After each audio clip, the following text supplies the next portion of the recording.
Friends, मला माहीत आहे तुम्ही सगळे रागावले आहात, पण मित्रांनो, आपल्या चॅनलला प्रॉब्लेम आल्यामुळे मी स्टोरी तिकडे अपलोड करत नाही. प्लीज जरा समजून घ्या, कारण आमचे एफर्ट जे आहेत ते सगळे वायाला जातात. तर आपण पाहत आहेत आजच्या स्टोरीचा पुढचा भाग. तिकडे हॉटेलच्या रूममध्ये त्यावेळी खूप तणावपूर्ण वातावरण होतं, कारण त्या रूममध्ये सिंघानिया फॅमिली, सूर्यवंशी फॅमिली आणि एका मुलीच्या घरचे लोक उपस्थित होते. तिन्ही कुटुंब एकमेकांसमोर बसली होती. तर इकडे तो एक खूप मोठा रूम होता, जिथे चर्चा करण्यासाठी सर्वांनी तो खास बुक केला होता. तेवढ्यात आदित्य मुलीच्या वडिलांजवळ जाऊन त्यांचा हात धरत म्हणाला, अंकल, मला माहीत आहे की तुम्हाला मीटिंगचं कारण सांगून मुंबईला बोलावलं आहे, पण यामध्ये मी काहीच करू शकत नाही. मी तुमच्या मुलीवर खूप प्रेम करतो. कदाचित तुमची मुलगीही माझ्यावर प्रेम करत असेल. मी तुम्हाला इथे तुमच्या मुलीचा हात मागण्यासाठी बोलावलं आहे. पहा, तुमच्या मुलीचं आणि माझं लग्न झालं तर आपल्या दोन्ही कुटुंबांना खूप फायदा होईल. एकतर आम्ही दोघं एकमेकांवर प्रेम करतो आणि दुसरी गोष्ट म्हणजे आमच्या कुटुंबाचं नाव संपूर्ण जगात 3ऱ्या क्रमांकावर आहे. तुमचाही व्यवसाय चांगला आहे. जर आपल्या दोन्ही कुटुंबांनी एकत्र येऊन व्यवसाय केला तर आपला व्यवसाय आणखी वाढेल आणि आपण खूप लवकर पहिला क्रमांकही मिळवू. मुलीच्या वडिलांकडे या गोष्टीचं काहीच उत्तर नव्हतं. ते तर आपल्या मुलीच्या लग्नाची गोष्ट ऐकूनच हादरून गेले होते.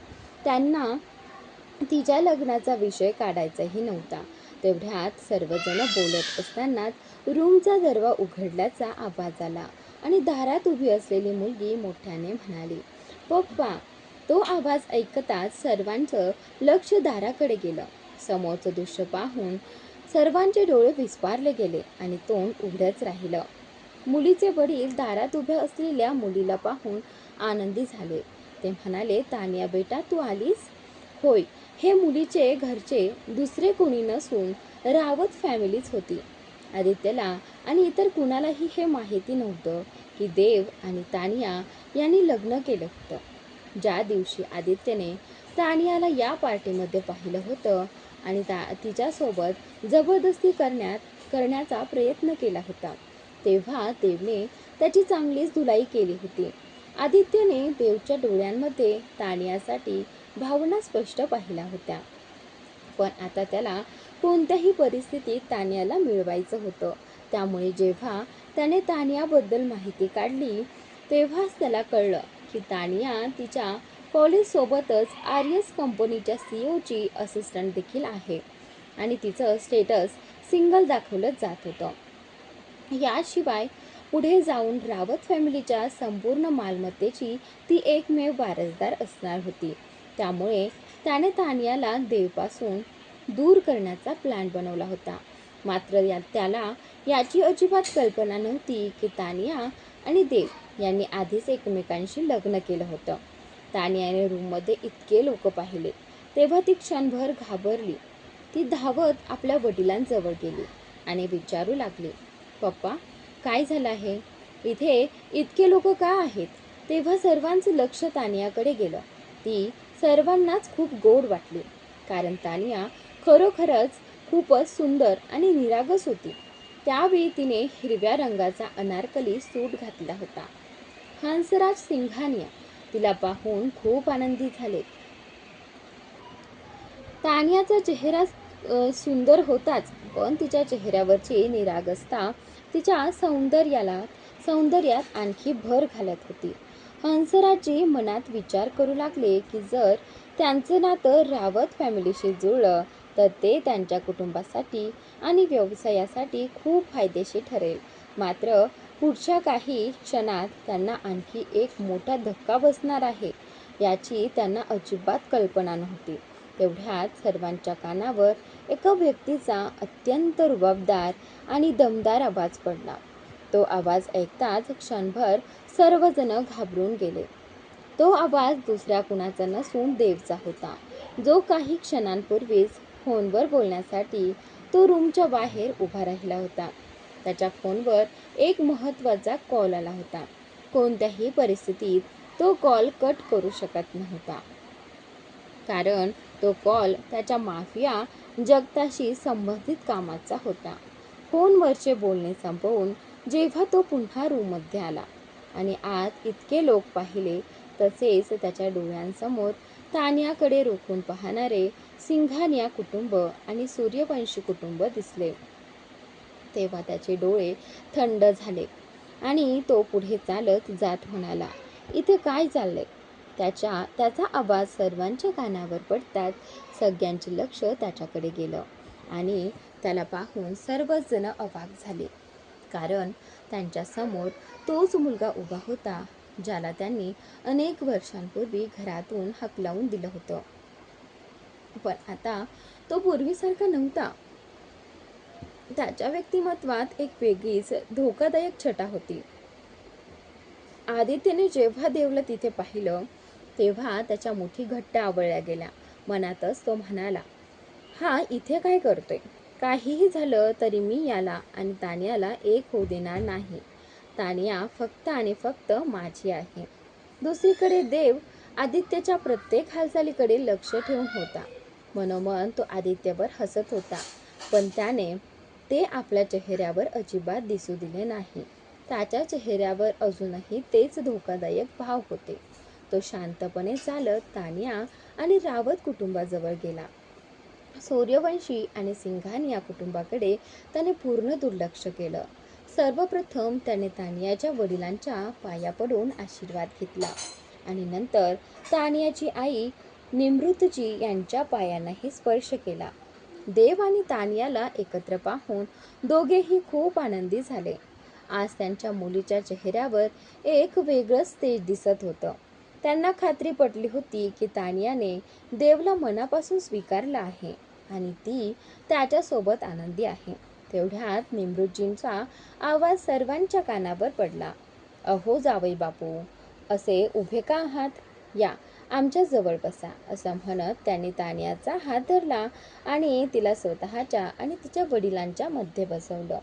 निमृतजींच्या तोंडून देवसाठी जावई बापू हा शब्द ऐकताच सर्वांच्या डोळ्यात आश्चर्य दाटून आलं, कारण देवने रावत कुटुंबाच्या एकुलत्या एक मुलीशी लग्न केलं आहे याची त्यांना कल्पना नव्हती. त्यांना अजूनही विश्वास बसत नव्हता की तानिया आणि देवचं लग्न झालं आहे, कारण आजवर ही गोष्ट कुठेही जाहीर करण्यात आली नव्हती. शिमलातील नंबर 1 उद्योगपती अविनाश रावत यांच्या मुलीच्या लग्नाची बातमीही कुठे प्रसिद्ध झाली नव्हती. आतापर्यंत त्यांचं लक्ष तानियाच्या भांगात भरलेल्या सिंदुराकडे किंवा तिच्या गळ्यातील मंगळसूत्राकडे गेलं नव्हतं. पण जेव्हा त्यांनी तिला नीट पाहिलं, तेव्हा तिच्या भांगातील लाल सिंदूर आणि गळ्यातील देवच्या नावाचं मंगळसूत्र पाहून त्यांना निमृतजींचं बोलणं खरं असल्याची खात्री पटली. तेवढ्यात हंसराजजींचा संतापलेला आवाज घुमला. ही काय मूर्खपणाची हरकत आहे? ते आदित्यकडे पाहत म्हणाले, तुला माहिती नव्हतं का की या मुलीचं लग्न आधीच झालं आहे? हंसराजजींचा राग पाहून आदित्य क्षणभर घाबरला, पण लगेच स्वतःला सावरत म्हणाला, सॉरी दादाजी, पण मला खरंच याबद्दल काहीच माहिती नव्हती.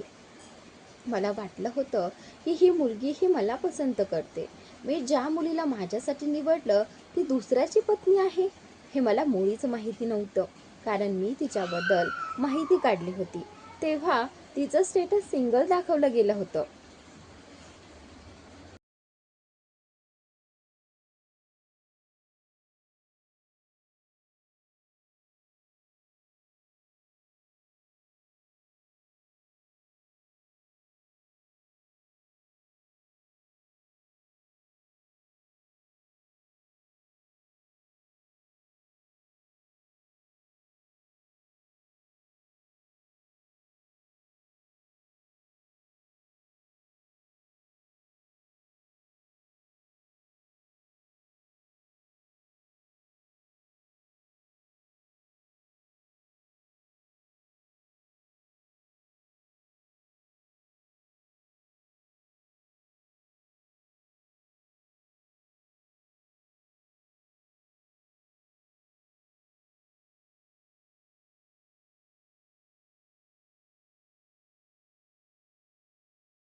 तानियाला अजूनही काही समजत नव्हतं की नेमकं काय चाललं आहे.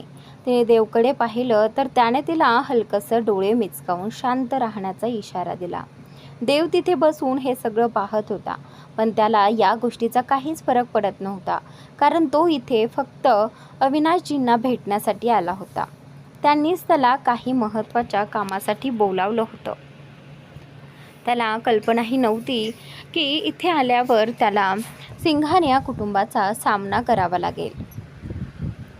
सिंघानिया कुटुंबात आजपर्यंत सर्वात जास्त द्वेष हंसराजजींनीच देवचा केला होता, किंवा कदाचित द्वेष करण्याचं नाटक केलं होतं. कारण जेव्हा त्यांनी देवला पाहिलं तेव्हा एका क्षणासाठी त्यांच्या डोळ्यात चमक आली होती, पण पुढच्या क्षणी त्यांना 7 वर्षांपूर्वींची घटना आठवली आणि त्यांनी मान हलवत आपला चेहरा दुसरीकडे वळवला.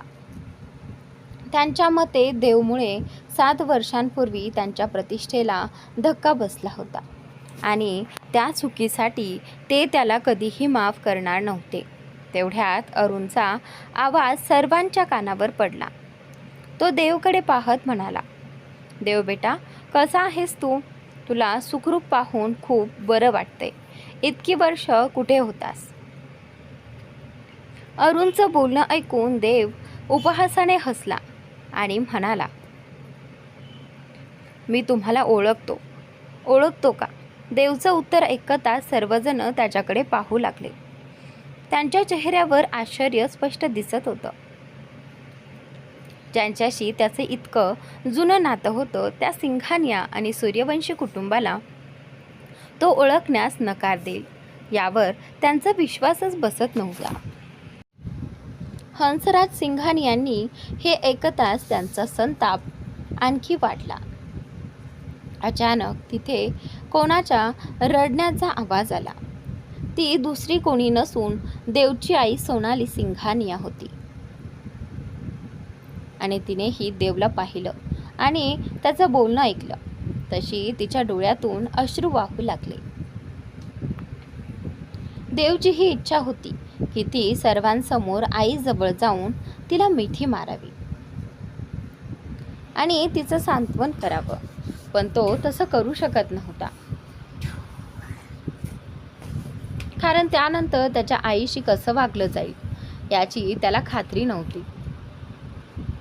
म्हणून तो आपल्या जागेवर शांत बसून राहिला, जणू काही त्याला यापैकी कोणत्याही गोष्टीचा फरकच पडत नव्हता. या सगळ्या गोष्टींचा त्याच्यावर काहीच परिणाम होत नव्हता. देवची आजी देवच्या आईला शांत करत देवकडे पाहत म्हणाली, देव, काय तू तुझ्या आजीवरही नाराज आहेस का? तुला राग असणं स्वाभाविक आहे. या लोकांसोबत राहायचं नसेल तरी मला काही हरकत नाही, कारण यांच्याकडून चुका झाल्या आहेत. कदाचित यांना तुझ्यावर विश्वास नसेल, पण बेटा, तुझी आजी आणि आई नेहमीच तुझ्या बाजूने होत्या. फक्त आम्ही तुला थांबवू शकलो नाही. त्या गोष्टीसाठी आम्ही स्वतःला कधीच माफ करू शकणार नाही. तिथे बसलेल्या कोणाचंही लक्ष देवकडे गेलं नव्हतं, फक्त तानियाचं सोडून. आता तानियाला सगळं समजलं होतं की ही दुसरी कुणी नसून देवची जैविक बायोलॉजिकल फॅमिली आहे. दुसरीकडे देव डोळे बंद करून बसला होता. त्याच्या डोळ्यांसमोर 7 वर्षांपूर्वींच्या आठवणी आल्या वारंवार येत होत्या. त्याचा चेहरा फिकट पडू लागला होता. त्याचे हात-पाय हलकेसे थरथर कापू लागले होते. तो घाबरून जाईल त्याआधीच त्याला आपल्या हातांवर कोणाचीही मजबूत पकड जाणवली. त्याने क्षणार्धात डोळे उघडले. त्यावेळी त्याचे डोळे लाल झाले होते. देवने जेव्हा तान्याचा चेहरा पाहिला तेव्हा तो हळूहळू शांत झाला. तान्याने पापण्या हलवून त्यांना शांत राहण्याचा इशारा केला. काही क्षणानंतर देवने खोल श्वास घेत स्वतःला सावरण्याचा प्रयत्न केला आणि शांत झाला. त्यानंतर तो पुन्हा आपल्या नेहमीच्या रूपात आला. तेवढ्यात तानियाच्या कानावर तिचे वडील अविनाशजी यांचा आवाज पडला. ते विचारत होते, मला कोणी सांगेल का इथे नेमकं काय चाललं आहे? हे ऐकताच तानिया आपल्या वडिलांकडे पाहून म्हणाली, डॅड, मी तुम्हाला सगळं सांगते. ती पुढे बोलणार इतक्यात तिचे वडील तिला थांबवत म्हणाले, नाही, मला देवलाच विचारायचं आहे. देव बेटा, तुम्ही सिंघानिया फॅमिलीला कसं ओळखता? देवने हलकेच मान हलवत उत्तर दिलं, सॉरी डॅड, मी तुम्हाला सांगायचं विसरलो. ही माझी तथाकथित सो कॉल्ड फॅमिली आहे, सिंघानिया फॅमिली. पण आता माझा त्यांच्याशी काहीही संबंध उरलेला नाही. तर मित्रांनो, आजचा भाग इथेच संपतोय. पुढील भाग नक्की पहा. आपल्या चॅनलवरचा प्रॉब्लेम गेला की पुन्हा स्टोरी अपलोड होतील.